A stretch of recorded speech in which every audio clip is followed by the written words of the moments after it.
정해진 것은 일상 우리가 잊지 말아야 할 것, 그것을 같이 기념해야 할 것들을 일깨워 주기 위함이죠. 오늘은 교회가 스승의 주일로 지키는 날입니다. 인생을 만남의 사건이라 이렇게 얘기하죠. 그래서 만남의 대상이 누구인가에 따라 삶의 내용과 색깔이 달라질 수 있습니다. 사람이 태어날 때 어떤 부모를 만났는지, 자라면서 어떤 친구를 만나는지, 또 어떤 스승을 만나는지, 또 어떤 배우자를 만났는지, 그리고 하나님을 만났는지, 그것에 따라 그 사람의 모양새와 삶의 질이 달라지는 것이죠. 이 많은 만남 속에서 스승과의 만남이 중요하다는 것은 크게 강조해야 할 부분이죠. 누구에게서 무엇을 배웠는지에 따라 사람이 달라지기 때문에 그렇습니다. 좋은 스승을 만나고 좋은 곳을 함께하는 사람들은 참 행복한 사람이다 말할 수가 있죠. 그런 의미에서 제 자신을 돌아보니 참 행복한 사람이었구나라는 생각이 듭니다. 지난 월요일부터 저는 홈커밍 대회를 다녀왔습니다. 저는 장신대 신학대학원 90기 졸업생입니다. 졸업한 25년 만에 학교를 찾아가고 또 많은 동기들을 만나고 또 우리를 가르쳤던 스승님들을 만났습니다. 모든 동기들이 모여 예배드리며 목회 현장에 대한 생생한 얘기를 또 들을 수도 있었습니다. 특별히 이 학교 121주년 기념 예배가 같이 있었고 신학대학원 3학년들과 함께 같이 예배를 드렸습니다. 예배가 끝난 후에는 저에게 목사 안수를 주었던 목민교회 김동현 목사님이 명예 박사 학위 수여식이 있어서 더 감사했고요. 한동안 마음속에 캐캐 묵었던 풀리지 않았던 그 어떤 동기 목사와의 관계에서 화해할 수 있어서 참으로 좋은 날이었고 좋은 의미가 있는 시간들을 보내고 왔습니다. 아울러 동기들이 섬기는 교회에서 십시일반 모은 돈으로 학교와 후배들을 향한 발전 기금과 장학금을 모아 학교와 학생들과 도서관에 또 기증을 하기도 했습니다. 하나하나 모두 중요한 것이었지만은 무엇보다 가슴에 남는 것은 당시 저희들을 가르쳤던 선생님들이었습니다. 이제는 모두 은퇴하셨고 걸음도 제대로 걷지 못할 만큼 연로하신 분들도 있었습니다. 우리 90기 동기가 25년 만에 모인다니까는 그 중에서 14분의 교수님들이 참석해 주셨습니다. 한 분 한 분 아직도 사랑하는 제자들에게 마치 마지막 당부를 하시듯이 한마디 한마디씩 하시는 그 모든 말씀이 그동안 우리를 열정으로 가르치셨던 선생님들의 인생이었고 모든 가르침을 지박해 놓은 것이라 생각되어져서 더욱 가슴이 뭉클해지는 시간들이었습니다. 누구에게나 스승은 있습니다. 학문을 가르치는 선생님도 있고 삶을 가르치는 선생님도 있고 영적 신앙을 이끌어주는 선생님도 있습니다. 우리는 그런 선생님들로부터 가르침을 받고 여기까지 왔습니다. 참으로 큰 은혜를 받았죠. 그러면 우리는 이 큰 은혜를 받은 자로서 어떻게 그 은혜를 보답하며 살아갈 수 있을까? 오늘 크게 본문을 가지고 세 가지를 나누어서 생각해 보고자 합니다. 첫 번째는 우리는 배움을 저버리지 말아야 되고 좋은 스승을 만나고 또 좋은 스승으로 살아가야 합니다. 은사님 중에 박수삼 교수님이라는 분이 계십니다. 신학을 가르쳤던 선생님이었죠. 사은회 때 저에게 들려주신 말씀이 있어요. 목회는 몇 달란트를 받았는가가 중요한 것이 아니다. 하나님이 원하시는 것은 목회의 양이 아니라 목회의 질이다. 큰 교회를 섬기든 작은 교회를 섬기든 하나님 앞에서 진실되게 교회를 잘 섬겨라. 맡겨주신 일에 충성을 다하고 할 수 있는 한 최선을 다하라. 그래서 하나님 앞에 섰을 때에 부끄러움 없는 목사들이 다 되어라. 바울은 사람이 거듭난 후에 믿음의 아들 디모데에게 이렇게 당부합니다. 너는 배우고 확신한 일에 거하라. 네가 누구에서 배운 것을 알며 또 내가 어렸을 때부터 성경을 알았지 않느냐. 성경은 능히 너로 하여금 그리스도 예수 안에 있는 믿음으로 말미암아 구원에 이르게 하는 지혜가 있게 할 것이다. 늘 예수 중심으로 말씀 중심으로 살려고 하는 당부를 디모데에게 했죠. 하나님은 모세에게 그의 자녀들과 백성들에게 참되게 가르치는 교육자가 되라고 신명기 4장 4절부터 10절에 말씀하고 있습니다. 오직 너는 스스로 삼가며 내 마음을 힘써 지키라. 두렵건대 내가 그 목도한 일을 잊어버릴까 하노라. 두렵건대 내 생존하는 날 동안에 그 일들이 내 마음에서 떠날까 하노라. 너는 그 일들을 내 아들들과 내 손자들에게 알게 하라. 내가 호렙산에서 내 하나님 여호와 앞에 섰던 날에 여호와께서 내게 이르기를 나를 위하여 백성을 모으라. 내가 그들에게 내 말을 들려서 그들로 세상에 사는 날 동안 나 경외함을 배우게 하며 그 자녀에게 가르치게 하려 하노라. 마음에 담고 묵상해온 것, 내 신앙의 경험, 내가 하나님이 만난 모든 것들을 자손들에게 부지런히 가르치라. 내 후배들에게 부지런히 가르쳐서 저들로 알게 하여서 하나님을 경외하는 사람을 일평생 배워가도록 하라는 당부였습니다. 오늘의 이 시대는 참된 배움의 틀을 잃어버린 것 같습니다. 다만 지식과 정보의 홍수 속에 살아가고 있습니다. 이제는 교사나 스승이 필요 없는 시대가 되어버렸어요. 그래서 학교보다는 빠른 정보와 지식을 전달하는 일에 숙련된 학원이 더욱 필요한 존재로 자리매김을 하게 되었습니다. 21세기의 교육은 인내와 집중력보다도 속도와 즉흥성을 중시하는 방향으로 달려가고 있습니다. 느린 것을 용납하려고 하지 않고 참아내지 못하고 있습니다. 의미와 깊이보다는 재미와 순간의 자극을 충족시키기를 원하는 문화가 형성되어서 사유가 필요치 않는 시대가 되어버린 것이죠. 신앙도 마찬가지 아닙니까? 설교는 유머가 차서 넘쳐야 되고 재밌어야 되고 그런 목사가 인기를 끌고 있습니다. 하나님의 말씀이 무엇인지를 깊이 생각하기보다도 그저 한 시간 웃고 떠들고 하하하 하면은 큰 은혜 받았다고 착각하는 시대 속에서 우리는 살아가고 있다는 것이죠. 말씀을 듣고 깊이 묵상하는 시대가 지나가 버렸습니다. 소설가 박상훈이라는 사람이 있습니다. 그는 그의 글에서 21세기에 찾아야 할 새로운 벗을 문방사우라 이렇게 얘기했습니다. 문방은 문사의 방이고 문사는 학문을 닦는 이들이 지녀야 할 필수적인 요구되는 도구 모음을 문방사우라고 하죠. 종이, 붓, 먹, 벼루를 문방사우라고 합니다. 문방사우는 양반 문화의 전유물이기도 했죠. 문방사우는 시서화의 도구이지만 그 현대에 어우러지면 정신적인 수양에 기여를 하게 되어집니다. 저는 이 책을 글을 읽으면서 신앙인의 신방사우도 있지 않겠느냐. 여기서 신방은 믿을 신자에다가 꽃다발 방자입니다.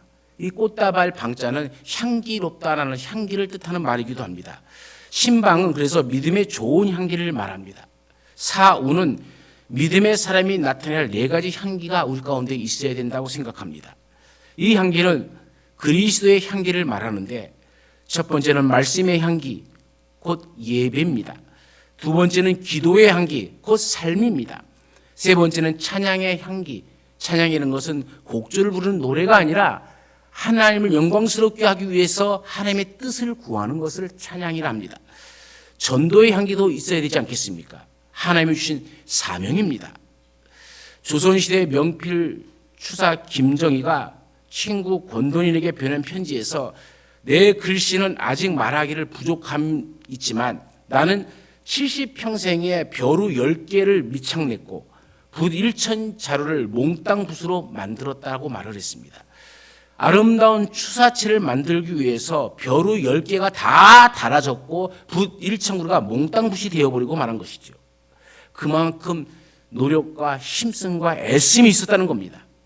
여러분, 구원을 주지 못하는 글씨 하나, 자기의 형태의 글씨를 만들어내기 위해서도 이런 노력과 땀과 희생이 있었다면 구원을 받았고 그 구원을 전하는 우리는 말할 것도 없을 것 아닙니까? 우리도 이런 노력으로, 정성으로, 땀과 피 흘림으로 신방 사후를 만들어 가야 합니다. 그리스도의 향기를 나타내야 될 줄로 믿습니다. 인생 여정에서 배움이 중요한 만큼 좋은 스승을 만나는 것도 중요합니다. 좋은 스승은 본인 스스로 만들어 가시는 것이죠. 또 좋은 스승은 사회가 만들어주는 겁니다. 또 좋은 스승은 좋은 제자가 만들어주는 것이기도 하죠. 그러기에 스승을 존경할 줄 아는 사회가 되어야 됩니다. 요즘처럼 스승이 없인 여김을 받는 이 시대는 참으로 안타까울 뿐입니다. 우리는 자주 유대 민족의 우수성을 논하죠. 노벨 수학자 가운데 22%가 유대인이었다. 세계 200대 재벌 가운데 15%가 미국인이다. 미국의 의회의 10%, 변호사의 30%, 법대 의대 교수 50%가 유대인이다라고 얘기합니다. 여러분, 그들이 우수한 민족이 된 것은 여러 가지 이유가 있지만 그들의 교육에 가장 큰 이유가 있습니다. 랍비 문화라 얘기하죠. 랍비란 뜻이 뭡니까? 위대하신 분, 존경받는 자라는 뜻이 담겨 있습니다. 유다 사회에서 가장 존경을 받는 자가 바로 랍비입니다. 유대 탈무드에는 아버지와 랍비가 동시에 물어 빠져 죽게 생겼다면 누구를 구하느냐라는 질문이 나옵니다. 그럴 때 유대인들은 주저없이 랍비를 구합니다 라고 얘기합니다. 그만큼 스승이 중요시 여기고 스승을 존중하고 존귀하게 여기는 사회가 바로 유대인들의 사회입니다. 랍비들이 성경의 말씀을 토대로 가르친 교훈들을 담아서 탈무드라는 책을 만들었는데 성경 다음으로 소중하게 여기는 유대인의 자랑거리입니다. 아이들은 선생님을 존경하면서 자라도록 만들어진 이 사회적 분위기, 사회적 전통을 가지고 있었고 또 유대 사회는 선생님에게 가장 성스러운 권위를 부여하였습니다. 바로 이것이 유대인을 유대인 되게 하는 교육의 힘이었죠. 항상 배움을 저버리지 말고 스승을 존경하며 스승과 좋은 것을 함께함으로 성도 각 한 사람 한 사람이 좋은 스승으로 자기 자리매김을 하는 축복이 오늘 우리 교회 가운데, 우리 교회뿐만 아니라 모든 교회 가운데 또 이 사회 가운데 나타나기를 간절히 기도해 봅니다. 두 번째는 스승과 더불어 성령의 인도하심을 받는 자가 되어야 됩니다. 바울은 갈라디아서 5장 16절 17절에서 육체의 일과 성령의 일을 설명하고 있습니다. 육체의 일은 무엇입니까? 바울은 육체의 일 15가지로 나열해서 말하는데 4가지로 나누자면 첫 번째가 성적 타락과 은행이고, 두 번째가 거짓신의 유혹과 신비주의고, 세 번째가 허물어지는 대인관계입니다. 원수를 맺으며 분쟁과 시기와 질투와 분당을 이루고 이 이기적인 생각으로 빠져드는 이단 사상들, 이것들은 보이지 않는 은밀한 죄들이지만 공개된 죄와 다를 바 없고 모든 것들이 결국 드러나게 되어 있다는 것이죠. 네 번째로는 방탕과 술 취함이죠. 바울이 경계하고 경계해야 될 것을 지적하는 것이 바로 방탕과 술 취함입니다. 이런 일을 하는 자들은 하나님 나라를 위협으로 받지 못할 것이다라고 강력하게 호소하고 있습니다. 그러면서 성령의 열매에 대해서, 우리가 맺어야 될 열매에 대해서 얘기합니다. 영적 성품인 사랑과 희락과 화평이고, 그리고 굳게 세워가는 이웃과의 관계에 있어서는 인내와 자비와 양선이고, 자기 자신에 대한 경건한 삶과 성숙한 인격 인품인 충성과 온유와 절제라고 했습니다. 그리스도 예수의 사람들은 육체와 함께 그 정욕, 그 탐심을 십자가에 못 박았으니 마땅히 그리스도인은 성령으로 살고 성령의 열매를 맺어야 될 줄로 믿습니다. 저는 이 말씀을 묵상하고 준비하면서 우리 교회 성도들이 가져야 할 세 가지 성품에 대해서 이런 성품, 이런 것이 돋보였으면 좋겠다고 하는 것이 있습니다. 첫 번째는 기쁨입니다. 여러분, 우리 모두가 서로 기쁨이 마음속에, 심령속에 충만하기를 간절히 축원합니다. 어떤 기쁨이냐면 주께서 내 마음에 주신 기쁨, 그것은 곡식과 새 포도주가 풍성할 때보다 더하니다 그래요. 풍년 들어서 그 기쁨도 좋지만은 주께서 주시는 기쁨은 이것보다 더 크다. 저는 우리들의 심령이 그리스도 예수로 말미암아 이 기쁨이 충만해지기를 간절히 축원합니다. 두 번째는 인내가 있어야겠다 생각합니다. 하나님은 성도들에게 약속하신 것을 응답해 주십니다. 우리의 존재와 삶을 보석처럼 빛나게 해 주실 줄로 믿습니다. 그러기 위해서는 우리가 어떻게 됩니까? 인내를 가져야 됩니다. 히브리서 10장 35절부터 39절에서는 인내가 필요한 이유를 이렇게 얘기합니다. 너희에게 인내가 필요함은 너희가 하나님의 뜻을 행한 후에 약속하신 것을 받기 위함이라. 하나님이 약속하신 것을 받기 위해서 여러분 인내하십시오. 조금 더 참으십시오. 견뎌내십시오. 그러면 하나님께서 약속의 때에 약속한 모든 것을 여러분 가운데 베풀어 주실 줄로 믿습니다. 세 번째는 충성입니다. 하나님의 뜻이라면 온전히 순복하는 것이 충성이죠. 나를 부인하고 내 생각을 내려놓고 내 이성을 내려놓고 십자가를 바라보며 십자가를 따라가는 것이죠. 좋은 교사는 스스로 성령의 인도하심을 따르며 제자들과 이 축복을 함께하는 교사입니다. 여러분은 좋은 제자입니까? 예수 그리스도의 좋은 제자가 되시기를 간절히 축원합니다. 그리고 이제 한 발 더 나아가 우리는 좋은 스승이 되어야 됩니다.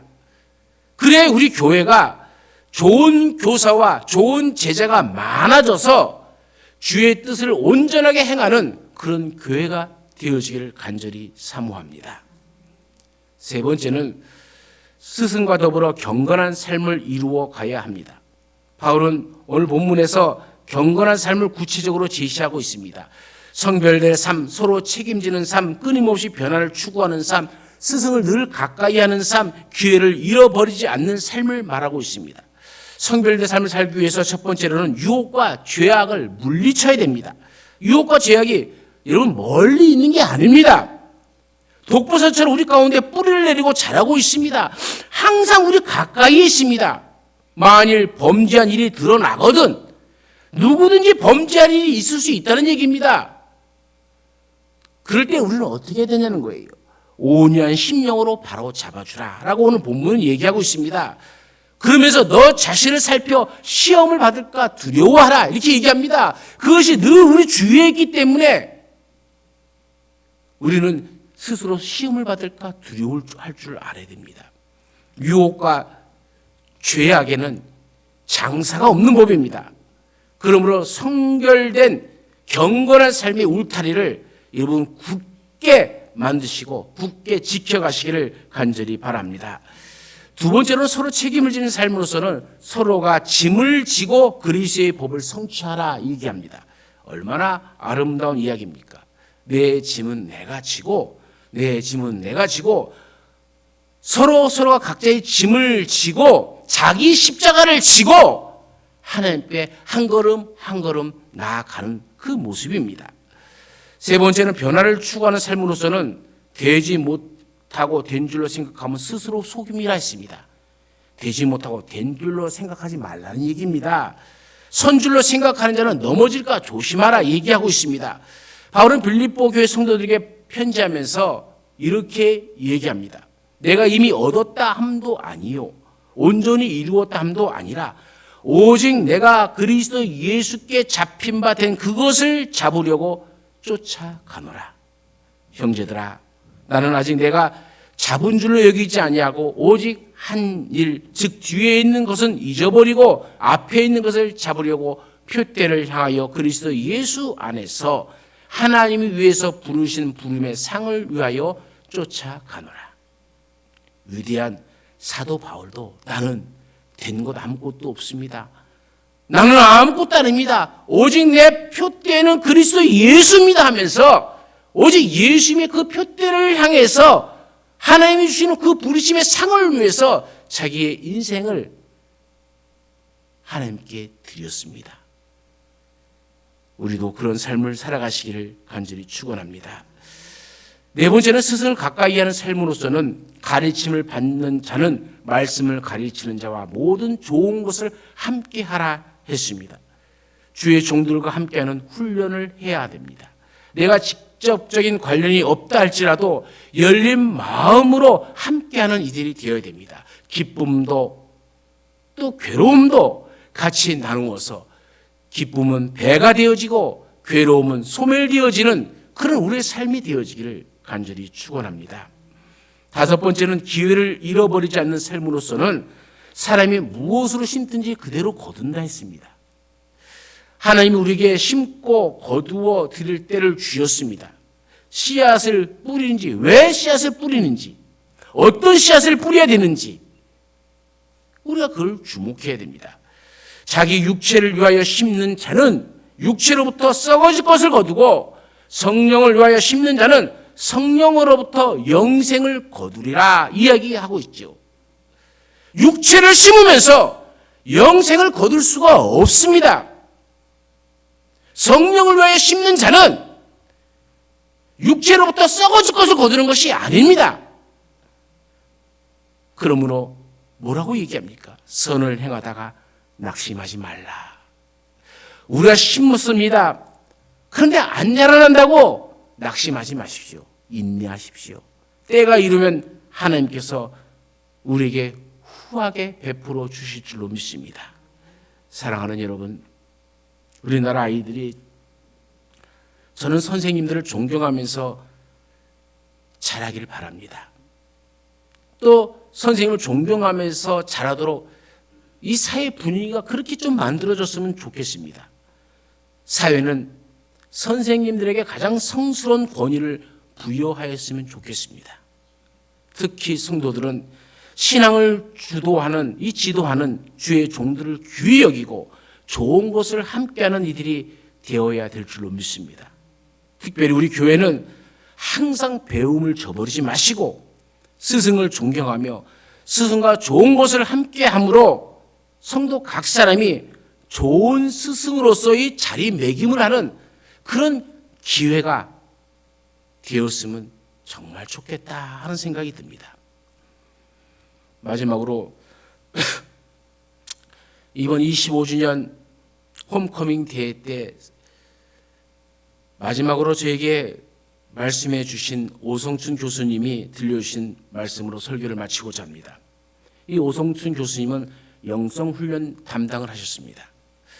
교수님은 이미 은퇴를 하셨고요. 나이도 80이 훨씬 넘었습니다. 교수님은 80세 때까지 줄넘기를 계속 하셨습니다. 80이 되어지니까는 이러다가 내 무릎이 고장날 것 같은 염려가 들어서 운동을 중지했다고 합니다. 나이 먹었다고 내가 무릎을 걱정하고 포기하니까 내 육신이 더 약해지더라 말씀하시면서 내가 포기하니 하나님도 그만큼 나를 포기하시더라 그렇게 말씀해 주셨습니다. 그래서 이 교수님은 80이 훨씬 넘었지만 나를 포기하지 않기로 결심하고 줄넘기를 다시 시작했습니다. 그래서 지금은 하루 3,000개까지 한다고 합니다.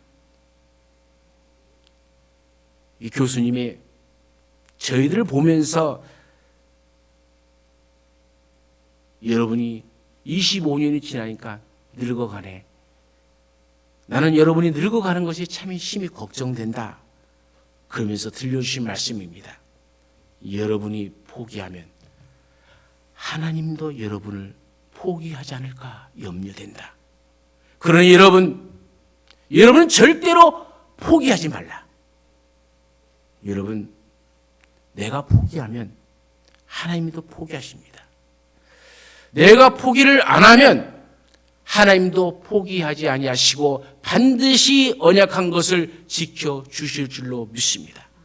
여러분이 어떤 처지에 있든지 어떤 고난에 있든지 질병으로 고생하시든지 자녀로 인하여 가슴 아파하시든지 형제간에 다툼이 있든지 그리스도 예수 안에서 절대로 그들을 향한 사랑을 포기하지 마십시오.